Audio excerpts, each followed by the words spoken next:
Bancada PLP lamenta a decisão no governo de BH anula o contrato construção da estrada Baguia Kelicai.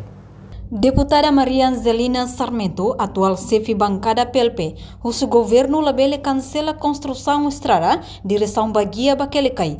Também orçamento do projeto aprova ona e hatina rua no recintolo. Também tuirnia, projeto Barakma, oitavo governo realiza ona, inclui mos construção estrada ba posto administrativo ruane, no governo FON continua det ona obra refere. Estrada de halo, liusi, visto prévio, Câmara de Contas tinha.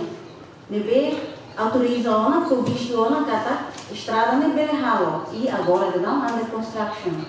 Nebe, se projeto sira nebe makita bot sira cara cancela, né, cara que ainda não under design, seria plano, é outra coisa. Mas ia processo lá ora, e o livro também ia livro se cumpre regras aprovisionamento minha, nem razão sair da cara que tu rapara. Tá que tá rapara, muda de companheira para aparecer. Levamos a cara certeza. Nunemos deputado Husi Bancada CNRT, Gabriel Soares afirma, governo anterior ona halo lançamento barak, ba projeto sira, mas be construção física laiha. Também precisa hari didiak, molo continua projeto hirakne.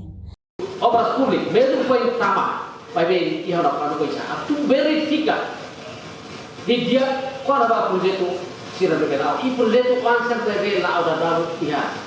Para de campanha, atau hari dia. Para atau mulai apa proyek itu adalah halo para bakul. Baik kita tinggal harus dia legalidade, kalau dia para kita haluannya dia legal itu usaha semua orang yang apa ya sabor.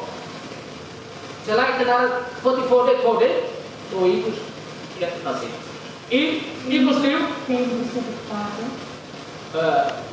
Antes ia oitavo governo, lihusi primeiro-ministro Taur Mataruak, no membro governo Sira, lança ona fatuk da holuk ba projeto construção estrada Baguia no Kelicai ne.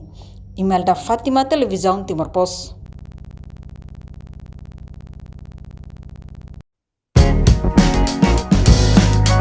Janela Informação bem roto. Atau tem informação atual dia Clio que tá haluha. Anehan botão subscribe, like, halo comentário no Fahatutam ba mídia social Hotu.